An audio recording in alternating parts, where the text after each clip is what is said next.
Welcome back, true believers and all you merry Marvelites, to another very interesting Marvel's Avengers related video. And in this video, I sadly was going to post my entire live reaction to the War Table beta for Marvel's Avengers, which I did watch live as it was happening, but sadly my laptop screen recorder didn't properly record my reaction, and therefore the video of my initial reaction has been corrupted, but the audio that was playing during my reaction is still saved. So in this video, you will hear my initial thoughts of the second War Table directly after I finished watching it, the overall amount of feedback that I have for it, and just my overall thoughts on the beta that we received with the information given from this War Table, and my overall quote-unquote excitement and anticipation for it leading up to the overall release of it starting on August 7th. So without further ado, here are my overall thoughts. As someone who has done research on the game, has been able to learn more in-depth details about the game through articles, developer interviews, just watching the trailers, looking online, and doing everything that you can think of from top to bottom analysis of the game, none of this is a shock. I mean, the Fortnite thing was certainly a surprise, but not a good one. I do not care about Fortnite whatsoever, and again, you guys know me, do not care about skins or any alternate suits of any kind. Either in Spider-Man PS4, the Batman games, or even another game I'm personally interested in is Persona 5 Royal. There's all these cosmetics in the game, or Ghost of Tsushima most recently. There's all these different outfits you can wear. Don't care. I mainly just wear the default outfit that relates to the character and the story at hand, and that's my go-to for the whole game. So, suits, customizations, gear equips, boost enhancements for characters and their perks and the upgrade systems. I thought we went over this already in the previous War Table. Then they spent the majority of the time recapping the events again of A-Day. Now, granted, this is probably the best look at A-Day we have seen, but it's still the same thing. Warzone, still the same thing. Enemies are still the same thing. The combat, again, interesting that you can traverse around the areas with Black Widow's grapple and Kamala Khan's hands and stuff, and try and apply those techniques to each character with Hulk jumping, Iron Man flying, and the only 4 at launch is interesting. So no Thor, no Captain America, just Hulk, Black Widow, Kamala, and Iron Man. I was planning to main Thor in the beta. I'll main him in the main game. But in the beta, I guess I'm going to have to go with either Iron Man or Kamala Khan. Hulk just looks super bulky to me. Like, he seems very rough around the edges. He seems super, strict, if that makes sense. He just seems very blocky and just no movement whatsoever. The jumping just kind of, it's not like Incredible Hulk Ultimate Destruction leaps and bounds across the entirety of the map. Just small jump after another small jump, and then kind of bum rush enemies and slam them across the ground with your punches. Black Widow could be interesting. She's multi-tactical. She has her batons. She has her guns. She has her staff, her electricity staff, which is interesting. But the reason why I'm maining either Kamala or Iron Man is because Iron Man can fly. He has rockets, lasers, the Hulk Buster, so he's going to have a huge array of super attacks with his assault, support, and ultimate. Kamala, she can stretch. They showed a glimpse of some of her abilities in the online website of the Square Enix page. Not in the War Table, but they showed, she can grab enemies, kind of toss them around. She can use her fist to twirl in a tornado. She can punch in the air and kick while she's up in the air as well, using her, stretching abilities to her advantage. So there's all this variety.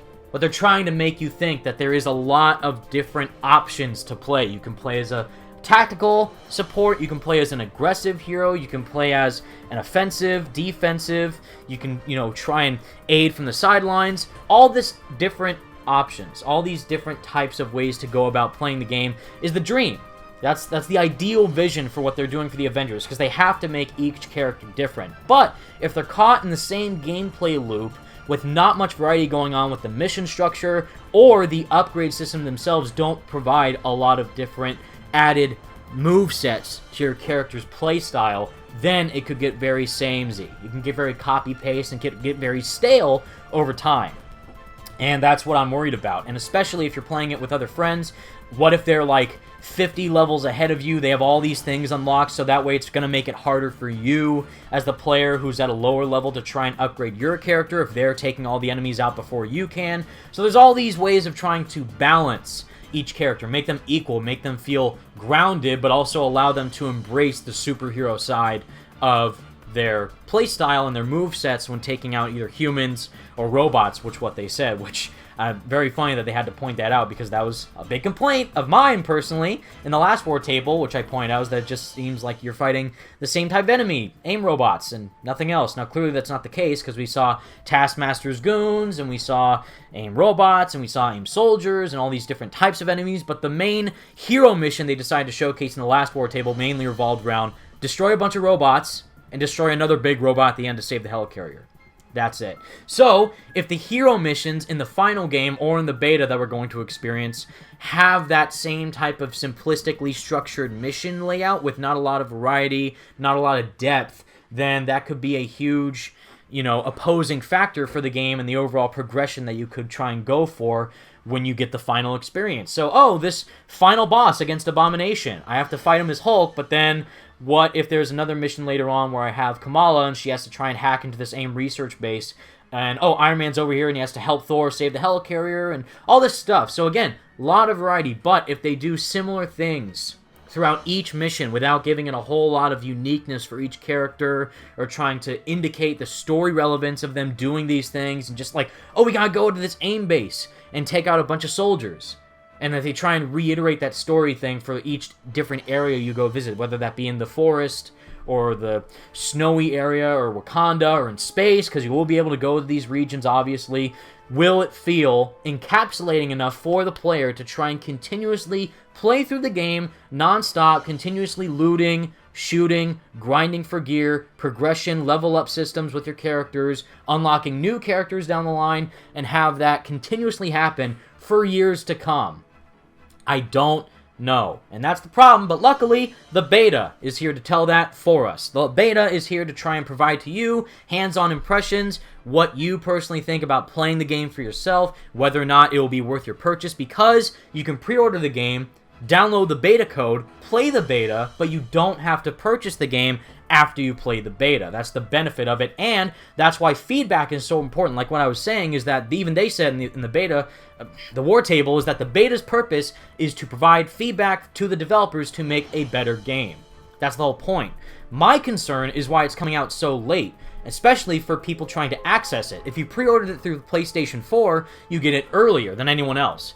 Then the Xbox people will be able to get the beta a week afterwards, and then a week closer to the actual release of the game, it'll be publicly open for everyone to try, no matter who you are or what console you own or whether you pre-ordered it or not. You'll be able to play it openly near the end of August. So is that enough time for them to actually gather everyone's feedback worldwide across multiple platform users, multiple gamers, multiple play styles, multiple variety users of whose characters is which is favorite, which moveset was the best, which suits were the best, which types of missions did you like playing the most, which character was the least fun to play, how can we improve their overall play styles and ways to try and apply them with the full game?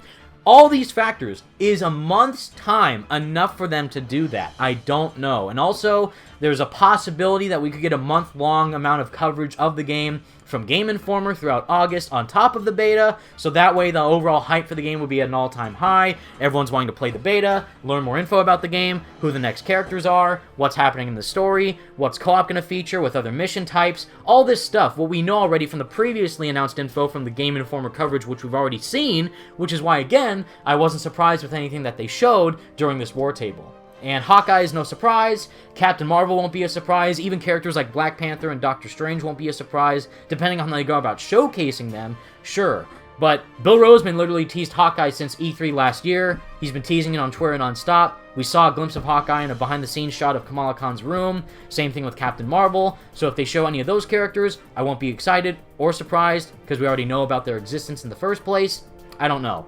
If they did someone like Squirrel Girl, God forbid, or anyone like, Speedball or other Inhuman characters, that's a surprise, because they're very relatively unknown. Having Hawkeye, the most common Avenger, the most obvious choice for the first additional hero, is no surprise. So, that's just me. Those are my thoughts. I already can sense the dislike bombs coming. I apologize, but I'm still excited to play the beta. I'm excited to play it with you guys once it's released. That's going to be the most fun thing, playing it together as a community. You can roast me all you want online then. I'll understand. But still, I'm very, again, normal. reception from this. Not excited, not let down, just, it's happening. The beta's coming. A lot of information we already recapped previously, which is said here again.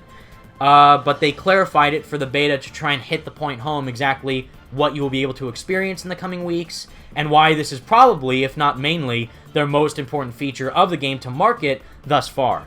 The Fortnite thing, I could care less. Suits, could care less. If the gameplay's solid and the story is engaging enough, then I'll be fine. I'll be sold, and then I'll be happy to play the game come launch once I actually purchase the Deluxe Edition, because I am getting the Deluxe Edition to get earlier. At first, I was going to get the normal Standard Edition, but in case something happens or anything, I would just want to make sure I get the game earlier, so therefore I re-bought the game to get the Deluxe Edition earlier instead of the Standard Edition, which would be later.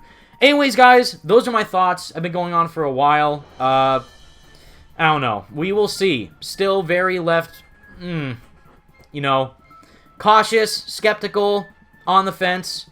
Nothing's really changed, but hopefully the beta will be able to fix that. So, thank you all so much for watching. Stay merry, Marvelites. Peace out.